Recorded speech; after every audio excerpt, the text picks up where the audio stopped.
नमस्कार दोस्तों, आप देख रहे हैं 4 पीएम महाराष्ट्र और मैं हूं मयूर परीक। उप मुख्यमंत्री अजीत पवार मराठा आरक्षण पर पूरी तरह से चुप हैं, लेकिन जनता चुप नहीं है। बारामती में एक बहुत बड़ी रैली निकली और इस रैली से नारा दिया गया कि अजीत पवार को सरकार से बाहर आ जाना चाहिए, मराठा समाज पर अन्याय हुआ है।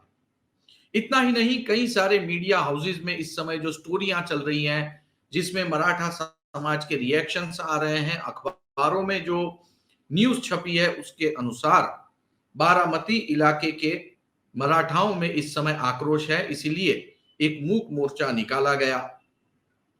दोस्तों, बारामती यानी अजीत पवार इनका पॉलिटिकल पावर हाउस। क्या मराठा आंदोलन की वजह से अपने ही पावर हाउस में अजीत पवार फंसेंगे? शरद पवार इनसे अलग होने के बाद अब वो कितने सुरक्षित हैं? आज के एपिसोड में हम बारामती की पॉलिटिक्स के बारे में, स्टैटिस्टिक्स के बारे में और बारामती, शरद पवार और मराठा आरक्षण, इन तीनों के विषय में डिटेल में बात करेंगे। लेकिन सबसे पहले हम वो वीडियो देखेंगे जिसमें बारामती में रैली के दौरान लोग नारेबाजी करते हुए दिख रहे हैं। सबसे पहले ये वीडियो।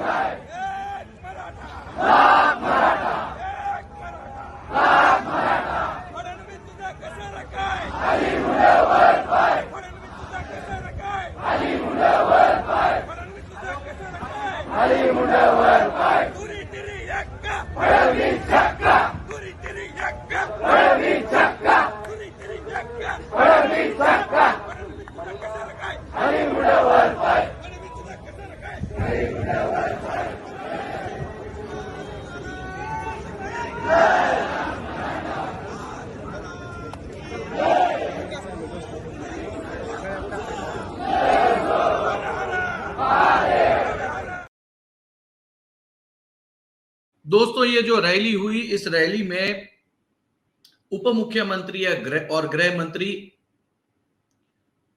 देवेंद्र फडणवीस के खिलाफ जमकर नारेबाजी हुई, उन्हें गालियां भी दी गई। वैसे ये रैली जैसे ही आगे बढ़ी, एक नारा और इसमें जुड़ गया, और वो नारा ये कि अजीत पवार इस सरकार में से बाहर आओ। दोस्तों, अजीत पवार जब से जालना में मराठा आंदोलनकारियों पे लाठी भांजी गई है और जब से मराठा आंदोलन फैला है, अजीत पवार पूरी तरह से सार्वजनिक कार्यक्रमों में जाना बंद कर दिया है। अजीत पवार ने अपने आप को आइसोलेट कर दिया है। न कोई रिएक्शन है, न कोई बातचीत है, न कोई मीडिया स्टेटमेंट है और ना ही कोई उनका फोटोग्राफ है। गृह मंत्री देवेंद्र फडणवीस ने माफी मांग ली, मुख्यमंत्री एकनाथ शिंदे ने स्टेटमेंट दे दिया, शरद पवार, अशोक चौहान और उद्धव ठाकरे जालना हो आए, लेकिन अजीत पवार गायब है। और अब अजीत पवार के गृह क्षेत्र बारामती में इस तरह का मोर्चा निकलना, यानी कि अजीत पवार की पॉलिटिकल पृष्ठभूमि को और उनके वोट बेसिन को हिलाने वाली बात हो गई। मेरे पास कुछ आंकड़े हैं जो मैं आपको पढ़ के सुनाऊंगा। बारामती से अजीत पवार 7 बार एमएलए चुने गए हैं। साल 2019 में जब बीजेपी बहुत अच्छा कर रही थी, तब भी वो विधानसभा में, लोकसभा में नहीं, विधानसभा में 1,65,265 वोटों से चुनाव जीते बारामती से। उनके खिलाफ जो बीजेपी के कैंडिडेट थे उनको महज 30,000 वोट मिले, उनकी भी डिपॉजिट गई और जितने दूसरे चुनाव लड़ रहे थे सबकी जमानत जब्त हो गई। इतना ही नहीं, अजीत पवार जैसे ही बारामती से चुनाव जीतते हैं, उसकी वजह से सुप्रिया सुले का भी लोकसभा का रास्ता एकदम साफ, एकदम आसान हो जाता है। ये इसलिए क्योंकि इतनी बड़ी लीड के साथ में सुप्रिया सुले बारामती की लोकसभा सीट जीत जाती है।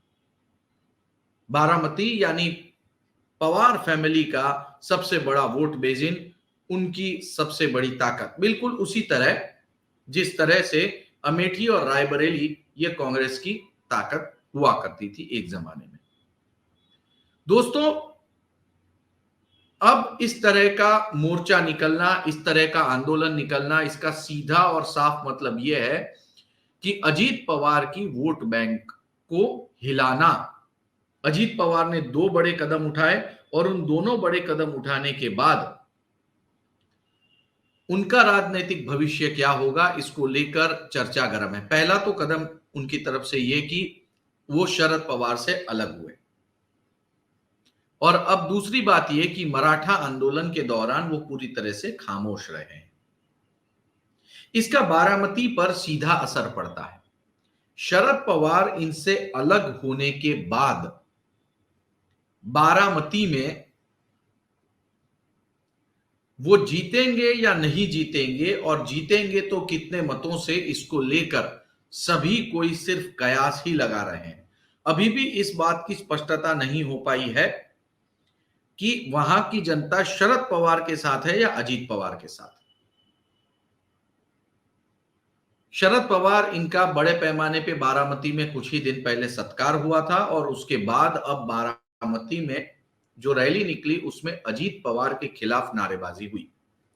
कुल मिलाकर अजीत पवार की होम कॉन्स्टिट्यूएंसी में अब सेंटीमेंट्स बदलना शुरू हो रहा है, या फिर सेंटीमेंट्स बदलने की कवायद शुरू कर दी गई है। अजीत पवार के लिए यह एक महंगा सौदा हो सकता है। अजीत पवार जब से भारतीय जनता पार्टी के साथ में सरकार में शामिल हुए हैं, बारामती में उन्होंने जाकर जनता के बीच में रहकर जनता के साथ मीटिंग्स करके अपनी भूमिका नहीं रखी है। खैर, शरद पवार ने भी ये काम अब तक बारामती में नहीं किया है। बारामती का मामला इसीलिए यहां पर उलझ गया है। शरद पवार और अजीत पवार ये दोनों ही चुप बैठे हुए हैं, लेकिन अब अजीत पवार के खिलाफ जिस तरह की मराठा समाज की रैली में नारेबाजी हुई, ये एक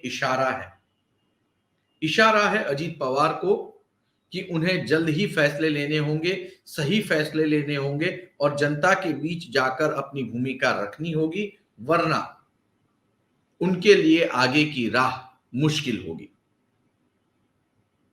दोस्तों, क्या आपको भी ऐसा लगता है कि अजीत पवार के लिए बारामती में आगे की राह मुश्किल होगी? अगर आपको भी ऐसा लगता है तो अपनी कमेंट जो है वीडियो के नीचे जरूर लिखें। बारामती सीट पर क्या हो सकता है, इस पर आपका आकलन भी इस वीडियो के नीचे कमेंट में लिखें। वीडियो को लाइक और शेयर करना ना भूलें। 4 PM महाराष्ट्र चैनल को सब्सक्राइब करें। वीडियो देखने के लिए आपका बहुत बहुत धन्यवाद।